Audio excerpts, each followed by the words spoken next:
تم مجھ سے دعا مانگو، میں تمہاری دعا قبول کرتا ہوں۔ ان الذین یستکبرون عن عبادتی سیدخلون جہنم داخرین، جو دعا نہ مانگ کر تکبر کرتے ہیں، کیونکہ دعا عاجزی ہے،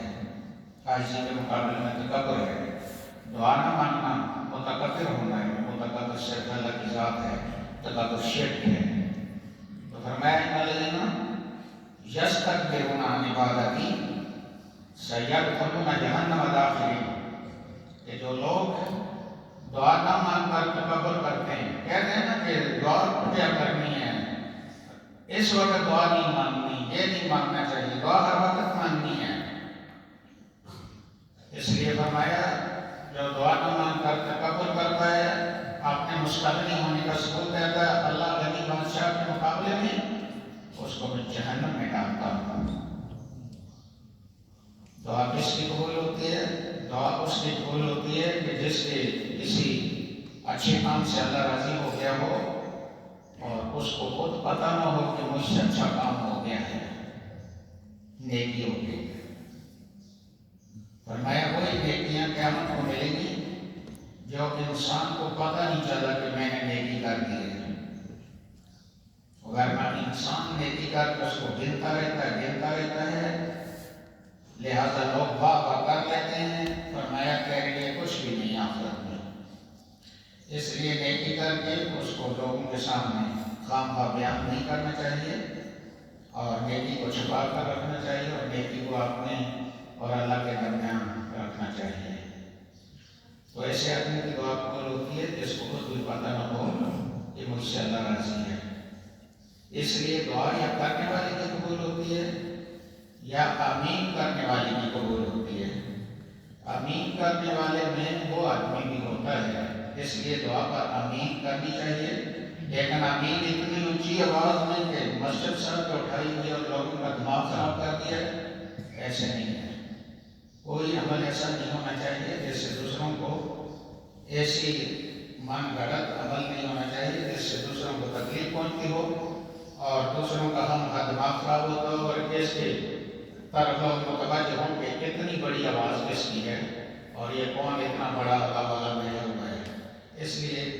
آمین کہنی چاہیے لیکن اپنے تک آواز آئے۔ آمین سے دعا قبول ہوتی ہے۔ اگر دعا کرنے والی کو قبول نہ ہو تو آمین والے سے دعا قبول ہوتی ہے۔ 40 آدمی فرمایا جہاں ہوتے ہیں ان کی دعا ضرور قبول ہوتی ہے، دوسرے کے حق میں بھی اور ان کے اپنے 40 کے حق میں بھی۔ 40 کا عدد کم از کم ہے، باقی زیادہ کی کوئی حال نہیں ہے۔ اس لیے جنازوں نے فرمایا 40 آدمی جنازے میں کھڑے ہو جائیں ایماندار تو میت کی مغفرت ہو جاتی ہے۔ اس میں استثناء نہیں کیا گیا کہ یہ بنا رہا ہوں مگر وہ بنا رہا ہوں۔ اس لیے دعا بڑی ذمہ داری سے مانگنی ہے، اور جس وقت ہاتھ آگے کریں تو یہ پاگلوں کا مذہب نہیں ہے، یہ ہاتھ آگے کچھ چیز لینے کے لیے کیے جاتے ہیں، اور دینے والے پر یقین رکھنا ہے کہ جو میں ہاتھ آگے کر رہا ہوں آگے کوئی کچھ دے رہا ہے، اگر یہ یقین نہیں ہے تو مسلمان ہی نہیں ہے۔ اس لیے فرمایا کہ جب میرا بندہ میری طرف ہاتھ بڑھاتا ہے، مانگتا ہے، تو اس کے خالی ہاتھ واپس کرنا میں حیا محسوس کرتا ہوں۔ اللہ رب العزت اپنی آڑ محسوس کرتا ہے کہ ایک بندہ وہ مانگ رہا ہے، جیسے کوئی صبح کوش آدمی کوئی کچھ مانگے تو وہ نہ دے، یا دے تو تھوڑا سا دے، جتنی آدمی کی وسعت ہوتی ہے اس کے مطابق دیتا ہے۔ اگر وزیر اعظم ملک کا مانگنے والے کو 1 روپیہ دے تو وزیر اعظم کی اور توہین کرنے کی ضرورت نہیں، جو اس نے خود ہی کر لی ہے۔ اس طرح دیتا ہے اللہ نے آپ کو مجھے ساتھ کے سربت بنایا ہے، جتنی ہماری اوقات ہے اس کے مطابق ہی مانگنے والے کو دینا چاہیے۔ لیکن آپ یہ اندازہ لگائیں کہ دعا میں کس سے مانگا جاتا ہے؟ جو فرماتا ہے کہ تم محتاج ہو اور میں غنی ہوں، اس غنی سے مانگا جاتا ہے، جس غنی کو دینے میں کوئی مجبوری نہیں ہے اور وہ کسی کا مجبور نہیں کہ اس سے لے کر کسی کو دے، وہ خود دینے والا ہے۔ اس عقیدے اور ایمان کے ساتھ دعا کرنی ہے۔ حضور نبی کریم صلی اللہ علیہ وسلم نے سکھایا ہے آپ کے محسن ہونے کو اور آپ کا شکر گزار رہنے کو دعا کے اندر، عبادت کے اندر ضروری طور پر رکھنا ہے۔ اس لیے نماز کے درمیانے قاعدہ میں اور آخری قاعدہ میں اللہ نے یہ تعلیم دی ہے کہ جہاں میری عبادت کرو گے وہاں ساتھ ہی میرے محبوب کو سلام کرو گے۔ سلام اس کو کیا جاتا ہے جس کی عزت کی جاتی ہے۔ تو نبی صلی اللہ علیہ وسلم کے حوالے سے یہ دعا مانی جائے گی، اس یقین اور ایمان کے ساتھ مانی جائے گی۔ اور ہاتھ آگے بڑھایا ہے تو ہاتھ بڑھانے میں یقین کرتا ہے کہ دینے والا موجود ہے اور دینے والا کوئی دور نہیں ہے اور دینے والا غنی بادشاہ ہے، محتاج نہیں ہے۔ اس لیے یہ ساری دعائیں ماننی ہے۔ حقوق اللہ میں حقوق العباد دونوں میں مقبولیت کے لیے شرط اول دعا ہے، اور دعا کے لیے شرط اول پیارے آقا پر درود و سلام ہے۔ اس کے بغیر فرمایا اوپر دعا جاتی نہیں ہے۔ بس یہ آداب ہے دعا کے۔ اس موقع کے ساتھ دعا مانگتے کچھ لوگ ایسے دیکھتے رہتے ہیں، کچھ مسجد بنا کر ایسے دیکھتے رہتے ہیں۔ ایسے فرمایا کہ کسی کے گھر جائیں تب بھی ایسے نہ دیکھیں للچائی نظروں سے، اور مسجدوں میں نہ دیکھیں، اور مسجدوں کی دیواروں پر چترکاری بھی نہ کریں، کو مزار بھی نہ بنائیں۔ آیتیں اور حدیثیں پڑھنے اور عمل کے لیے آئی ہیں، دیوار پر لکھنے کے لیے نہیں آئیں، قبروں پر لکھنے کے لیے نہیں آئیں۔ اس لیے ادھر ادھر دیکھنا نہیں ہے، صرف اور صرف اللہ کی ذات کی طرف دیکھنا ہے۔ وَاعْبُدْ رَبَّكَ كَأَنَّكَ تَرَاهُ فَإِن لَّمْ تَكُن تَرَاهُ فَإِنَّهُ يَرَاكَ۔ اللہ کی عبادت ایسے کرو، عبادت کا مغز جو ہے وہ دعا ہے، ایسے کرو کہ گویا تم اللہ کو دیکھ رہے ہو۔ اور اگر یہ ایمان کے اتنے معیار نہیں ہے تو پھر فرمایا کہ یہ یقین رکھو جس کے بغیر مسلمان نہیں ہو سکتا آدمی کہ وہ تمہیں دیکھ رہا ہے۔ آمین آمین ولا قوت الا بالله والصلاة والسلام على رسول الله وعلى آله وصحبه أجمعين۔ یا اللہ ہم محتاج ہیں، تو غنی بادشاہ ہے، ہم لاچار ہیں، تو لاپرواہ ذات ہے، صمد ہے۔ ہم یا اللہ تیرے بغیر کوئی ہمارا منجا وہاں بھی نہیں ہے، اور تیری ذات تک پہنچنے کے لیے تو نے اپنی کتاب میں فرمایا وَلَوْ أَنَّهُمْ يَعْلَمُونَ أَنفُسَهُمْ، کیا ہوگا کہ اگر تمہیں میرے تک پہنچنا ہو اور تم یہ سمجھو کہ ہم اپنی جانوں پر ظلم کر بیٹھے ہیں، ہمارا منہ نہیں بنتا کہ یا اللہ تجھ سے ہم مانگیں، آدمی کو شرمندہ کیا جا رہا ہے کہ اللہ سے حیا کرو، شرم کرو۔ اتنے گناہ کرنے کے بعد مانتے ہو تو پھر اللہ نے فرمایا کہ جاؤ کا میرے محبوب آپ کے حوالے سے مجھ سے بات کریں، فاستغفر اللہ، معافی اللہ سے مانگیں۔ نبی سے معافی نہیں مانگنی، اللہ سے مانگنی ہے۔ فاستغفر لهم الرسول، اور نبی بھی یہ کہے کہ یا اللہ سے معاف کر دو، لوجد اللہ تواب الرحیم، پھر اللہ کے سامنے پھر انسان مجرم نہیں رہتا جو اتنی عاجزی کا اظہار کرتا ہے، اس کے محبوب کا غلام ہونے اور اس کے محبوب کا متبع ہونے کا اقرار کرتا ہے، تو پھر اللہ فرماتا ہے یہ مجرم نہیں رہا، اس پر میں اپنے رحم و کرم کے دریا بہاتا ہوں۔ ہم بھی اللہ یہ دعا مانگ رہے ہیں کہ ہم گنہگار اور سب کچھ لیکن تیرے محبوب کی امت میں ہیں، اور تو نے خود تعلیم دی ہے کہ اپنے آقا کے دامن سے اور نام لے کر مجھ سے مانگو، تو ہم پیارے آقا کا نام لے کر جو پیارے آقا نے فرمایا ہے مانگنے کا طریقہ، اس طریقے سے ہم مانگ رہے ہیں۔ یا اللہ ہم یہ یقین رکھتے ہیں، ایمان رکھتے ہیں کہ تو ہم پر اپنے رحم و کرم کے دریا بہا دے گا، اور تیری رحمت تیری غضب پر حاوی ہے، اور تیری رحمت کے مقابلے میں ساری انسانیت کے سارے گناہ کچھ بھی نہیں ہیں۔ اور تو نے تعلیم دی ہے کہ زمین و آسمان پارے بھی اگر کوئی گناہوں کے ساتھ آئے گا اور یہ یقین رکھے گا کہ اللہ معاف کرنے والا ہے تو میں اس کو معاف کر دوں گا۔ ہم وہی معافی چاہتے ہیں، یا اللہ ہمیں معاف فرما دے، ہمارے صغیرت کی رکھنا کو معاف فرما دے، یا اللہ ہمارے والدین کے صغیرت کی رکھنا کو معاف فرما دے، یا اللہ پیارے آقا کی امت کے صلحاء علماء جنہوں نے ہمیں دین سکھایا، جنہوں نے ہمیں مسلمان بنایا، مسلمان باقی رکھا، اور اسلام کے لیے پیارے آقا کی عزت اور ناموس کے لیے، یا اللہ اپنی وحدانیت کے لیے اور اپنی ذات کی سطوت کے لیے جو تو نے ہمیں غیرت اور ایمان عطا کیا، جس کے لیے ہم اپنی جان دے دیتے ہیں، ہمارے بچے جان دے دیتے ہیں، ہم وہی امت ہیں پیارے آقا کی، یا اللہ ان ساری چیزوں کو پیش نظر رکھ کر تجھ سے مانگتے ہیں یا اللہ جو کچھ ہمیں دنیا اور آخرت میں چاہیے اور جو ہم میں سے کسی کے ذہن میں ہے بشرطے کہ اس سے اس کو نفع ہے،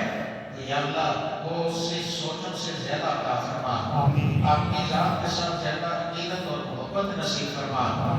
اپنی ذات کی طرف سے یا اللہ ہم سب کو دنیا اور آخرت میں دوسروں کی لاچاریوں، مجبوریوں اور دوسروں کے سامنے خوار ہونے اور ذلیل ہونے اور دوسروں سے مانگتے ہوئے ذلت اٹھانے سے یا اللہ ہمیں محفوظ فرما، اپنی ذات سے اپنے محبوب کے صدقے ہمیں نصیب فرما، اتنا عطا فرما کہ جتنا ہم سوچ بھی نہیں سکتے اس سے زیادہ عطا فرما، دوسروں سے ہمیں مستغنی فرما، اپنی ذات کے لیے ہمیں محتاج بنا اور اپنی ذات کو ہمارے لیے غنی ذات کا سایہ اور غنی ذات کا پناہ ہمیں چاہیے یا اللہ، تیرے دامن سے وابستہ رہنا چاہتے ہیں، تیرے غیروں سے ہم تیری پناہ مانگتے ہیں یا اللہ، ہمیں غیروں سے محفوظ فرما، اپنی ذات کے ساتھ محبت نصیب فرما، اپنی اور اپنے محبوب کے ساتھ محبت کی وجہ سے جو ہمارے مالی جانی عبادتیں ہیں یا اللہ ان کی تخریق اور ان کے لیے اٹھ کر جانا وہ تیری محبت کی وجہ سے ہونا چاہیے، تیرے محبوب کی محبت کی وجہ سے ہونا چاہیے، تیری اطاعت کی وجہ سے ہونا چاہیے، تیرے محبوب کی غلامی کی وجہ سے ہونا چاہیے، یہ سعادتیں سب سے بڑی سعادتیں ہیں یا اللہ، یہ سعادتیں ہمیں نصیب فرما، دوسروں کو دینے والا بنا، دوسروں کے سامنے ہاتھ پھیلانے والا ہمیں اور ہماری آنے والی نسلوں کو قیامت تک یا اللہ محفوظ فرما، جتنے بھی آج دنیا میں کافر ہمارے لیے سوچ رہے ہیں اور باقاعدہ منصوبے بنا رہے ہیں اور ہمیں بھی سمجھ آتے ہیں،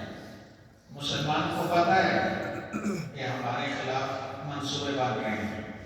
لیکن تو نے اپنی کتاب میں فرمایا وہ مکر اللہ واللہ خیر الماکرین،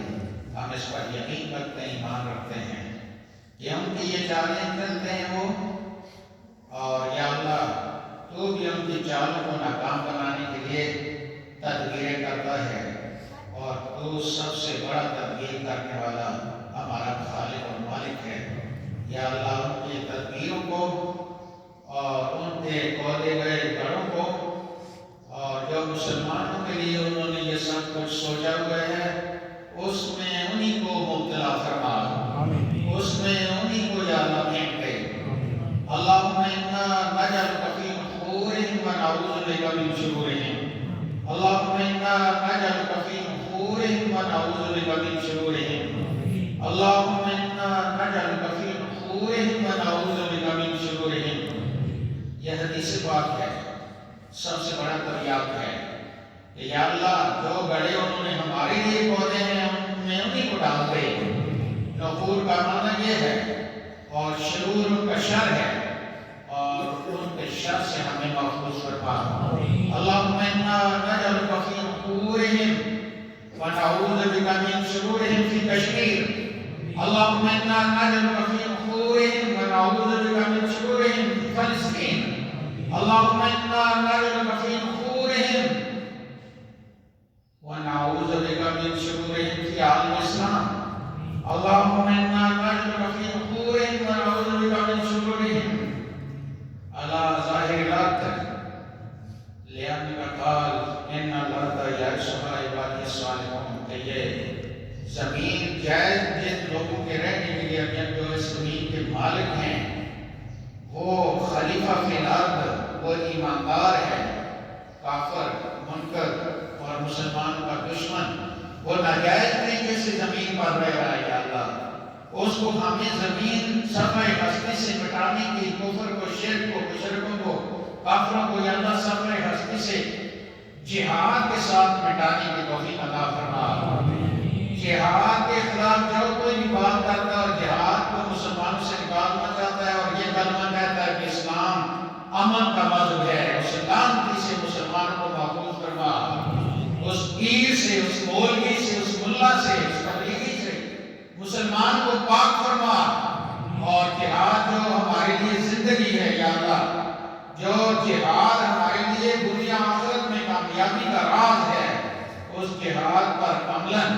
ہم سب کو اپنا سب کچھ قربان کرنے کی توفیق عطا فرما۔ کشمیر کے مسلمان کو آزادی نصیب فرما، وہاں ہماری مائیں بہنیں بچے بچیاں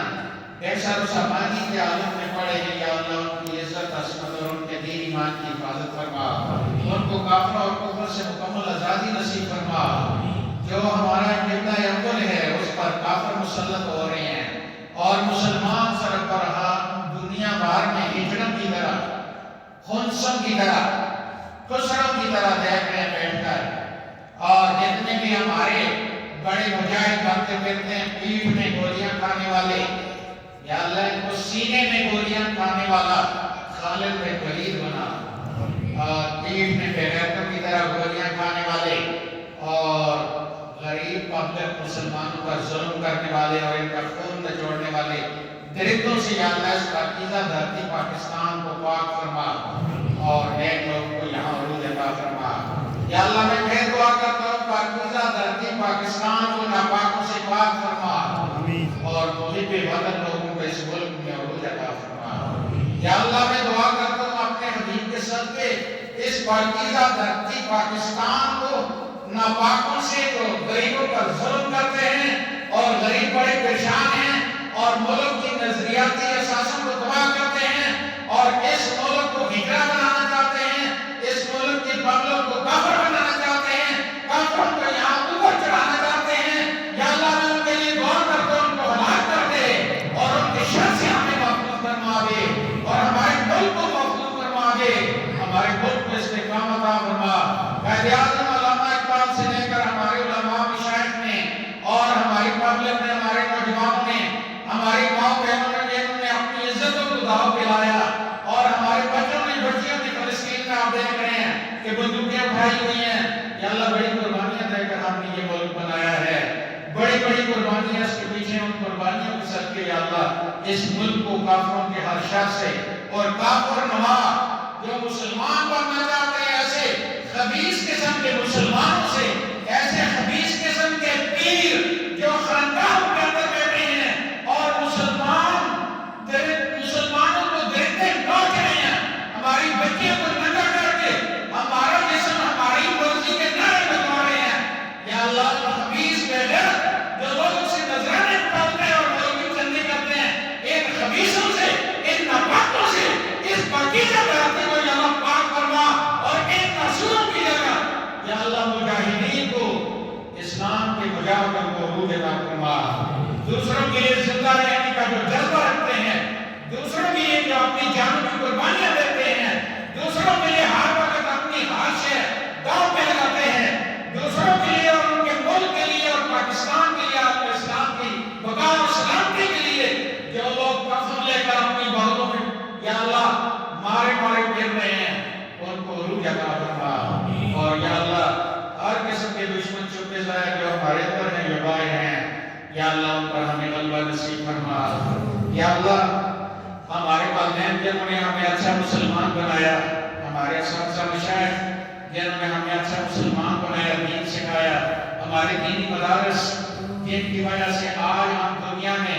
اللہ کے فضل و کرم سے، اللہ کی عطا کردہ طاقت سے بڑے طاقتور ہیں، ہمارا ملک بڑا مضبوط ہے، صرف کیٹن ہی کافی نہیں ہے، ساتھ کیٹن کو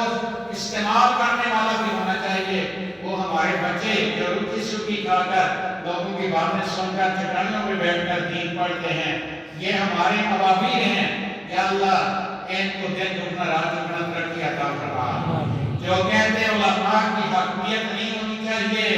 ان ذلیلوں کو یہ بات سمجھنے کی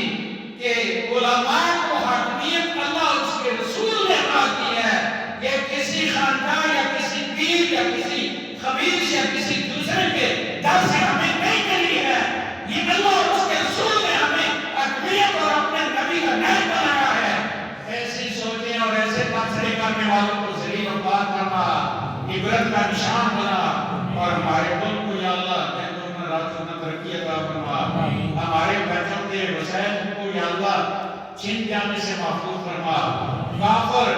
اور صلیبی جنگیں ابھی تک ہمارے سروں پر منڈلا رہی ہیں اور کافر للچائی نظروں سے عالم اسلام کی طرف دیکھ رہے ہیں۔ یا اللہ مسلمانوں کو وہی جذبہ جو اسلام دین ایوبی کا تھا، وہی جو طارق بن زیاد کا تھا، وہی جو ہمارے اکابر اور عظیم لوگوں کا تھا، یا اللہ وہی جذبہ نصیب فرما۔ اور جس کو حجاج بن یوسف کہتے ہیں اور بڑا سفاق کہتے ہیں، یا اللہ کم از کم بغیر لوگوں کو اتنی غیرت عطا فرما کہ ایک بچے نے اپنی عزت عصمت کی آواز اٹھائی تو محمد بن قاسم کو انہوں نے بھیجا، یا اللہ ایسے حکمران عطا فرما، غیرت مند حکمران عطا فرما، ہمارے بچوں کی، بچیوں کی، ہمارے آنے والی نسلوں کی دین ایمان کی اور ان کے اس ملک کی حفاظت فرما، عالم اسلام کی حفاظت فرما۔ اور ایک ناجائز بچہ جو پاکیزہ سرزمین مسلمانوں کی سرزمین پہ پیدا ہوا جس کا نام اسرائیل ہے، یا اللہ اس کو، اس ناپاک دم کو مسلمانوں کی سرزمینوں پر جو پیشاب کا اور حرام کے پیشاب کا اور زنا کے پیشاب کا بدترین داغ ہے، اس داغ کو پاکیزہ دھرتی فلسطین سے اٹھا کر ان کے منہ پر مارنے کی اللہ ہمیں توفیق عطا فرما۔ اور یا اللہ جتنے بھی میرے دوستوں نے ہاتھ اٹھائے ہوئے ہیں اور تجھ سے مانگتے ہیں، تیرے سامنے اپنی محتاجی کا اظہار کرتے ہیں، ان کی دنیا آخرت، ہم سب کی دنیا آخرت کی ساری نیک خیرات پوری فرما۔ اور جو دعائیں ہم نے کی ہیں یا اللہ ان کو قبول فرما۔ ان اللہ و ملائکتہ یصلون علی النبی یا ایھا الذین آمنوا صلوا علیہ وسلموا تسلیما۔ الصلاۃ والسلام علیک یا سیدی یا رسول اللہ وعلی آلہ وصحبہ یا سیدی یا حبیب اللہ۔ یا اللہ جن کی اولادیں نہیں ان کو نیک صالح اولاد عطا فرما، اور جن کو تم نے اولادیں عطا کی ہیں یا اللہ ان کو اچھے رشتے، اچھے روزگار، اچھی دنیا، اچھی آخرت نصیب فرما، دنیا آخرت کی ہر نعمت نصیب فرما۔ یا اللہ بچوں کو والدین کے لیے اور والدین کو بچوں کے لیے یا اللہ صحت تندرستی اور ان کی خوشیوں کو دوبارہ کرنے کے لیے یا اللہ رزق عزت فراوانی سے رزق حلال عطا فرما، دوسروں کی محتاجی سے محفوظ فرما۔ اور جو لوگ بیمار ہیں یا اللہ ان کو روحانی جسمانی صحت عطا فرما۔ اور یا اللہ ظالم قسم کے ڈاکٹروں سے اور دیگر جو ہمارے لوگ بدنام ہیں کہ یہ لوگوں کو لوٹتے ہیں، مارتے ہیں، یا اللہ ان درندوں سے ہمارے بچوں کو محفوظ فرما، اور ہمارے بچوں کو اپنے دین کا، اپنے والدین کا، اپنے ملک کا، اپنے ملک کے وقار کا خادم بنا۔ اور یا اللہ ہم سب کی یہ سب دعائیں قبول فرما۔ ربنا تقبل منا انک انت السمیع العلیم وتب علینا انک انت التواب الرحیم۔ سبحان ربک رب العزۃ عما یصفون وسلام علی المرسلین